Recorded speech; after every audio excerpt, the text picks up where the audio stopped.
There's a lot of talk about guns these days, and a lot of talk about what ought to be done about them. Here in Canada, the place to start is the Canadian Firearms Centre. After all, this is the place that keeps us safe, right? There's a man from Saskatchewan with a last name that I find hard to pronounce, so I hope I get it right. Gary Brightcrates. He's a member of Parliament for a place called Yorkton Melville. He has an assistant named Dennis Young. The two of them have been after the Firearms Centre and the people who keep us safe for years. You know, just like pit bulls. Gary and Dennis are always doing this thing called an access to information request. It's one of those government things where they have to answer your questions. Anyways, they keep asking questions and they keep getting answers. Like this one time, they asked how many stolen firearms had been registered to new owners after they were stolen. I thought none, because they'd been returned to the rightful owners, right? Wow, was I ever wrong. The people who keep us safe registered 4,438 stolen firearms to new owners. Like, how is that even possible?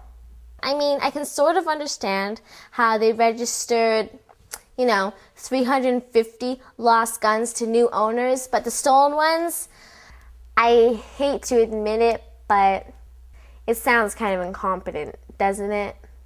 But hey, these are the people who keep us safe, so I'm willing to cut them a little bit of slack. How about you? There's this guy living somewhere in Manitoba. He doesn't like the people who keep us safe. He says they're nosy and useless. That's his opinion, and he's entitled to it, I suppose, but it's not very polite.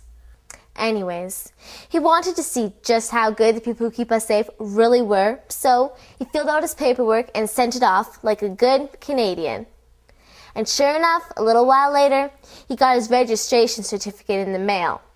It was for a soldering gun. Gee, I never knew 110 volts AC was a caliber. Did you? I'm sure grateful that the people who keep us safe are there, though, because they sure know a lot more than I do. If it only saves one life, it will be worth it. Anne McClellan, she's my hero. She says this all the time. I remember the time I saw her on TV telling us how great the people who keep us safe were because they were cutting down on the number of people who shot themselves. Wow, that's really awesome. I went to the Statistics Canada website, and sure enough, my Annie was right. They had a category called Suicide by Firearm, and it was way down. And I mean falling, since even before the people who keep us safe got started in Miramichi. But then I looked further, and I saw something that really made me sad. For this same 10-year period, the number of people who hung themselves went way up. Way more than the number of people who shot themselves went down. Hanging yourself must be a really awful way to die, don't you think? But at least they're not using guns to do it, right?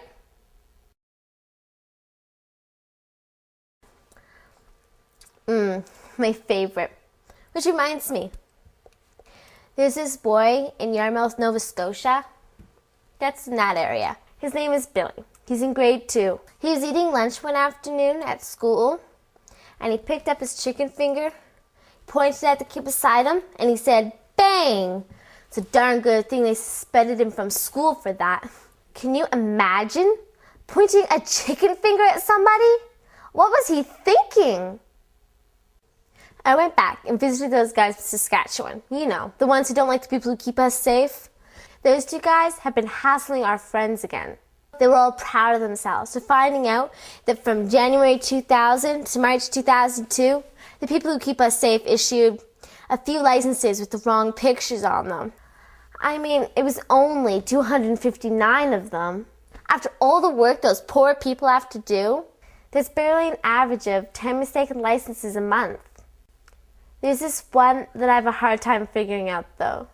This guy is Toronto's chief of police. He's Italian. The people who keep us safe return his application for more information. I mean, that's just because he listed Italy as his place of birth. That's where he was born, after all. They eventually gave him his firearms license. He is the chief of police, after all. Then I read a really disturbing thing.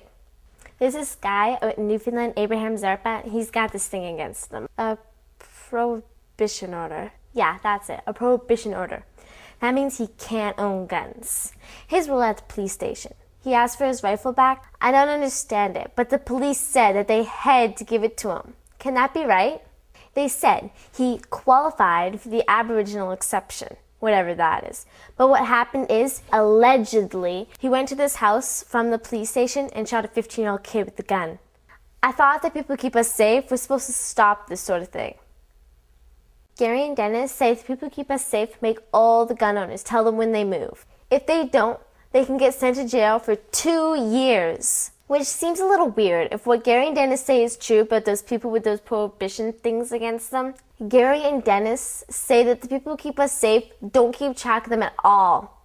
Anyway, so I got to thinking about those two guys some more, and I thought a little more about what the people who keep us safe were really saying. And something wasn't making sense. So I went and talked to a friend of my dad's. He hunts and he shoots something called an IPSC, whatever that is. I asked him to explain this gun stuff to me because he knows all about it. And he showed me this. And then he showed me what keeps us safe. I realize I'm only a 13-year-old girl, but even I can see that putting one of these beside a gun isn't going to do anything. Which got me to thinking some more. What are those people who keep us safe really up to? Because if all they're doing are these pretty little cards, I'd better go talk to my hero Annie, because she'd be able to explain it way better than me. After all, I'm only a 13-year-old girl. What do I know?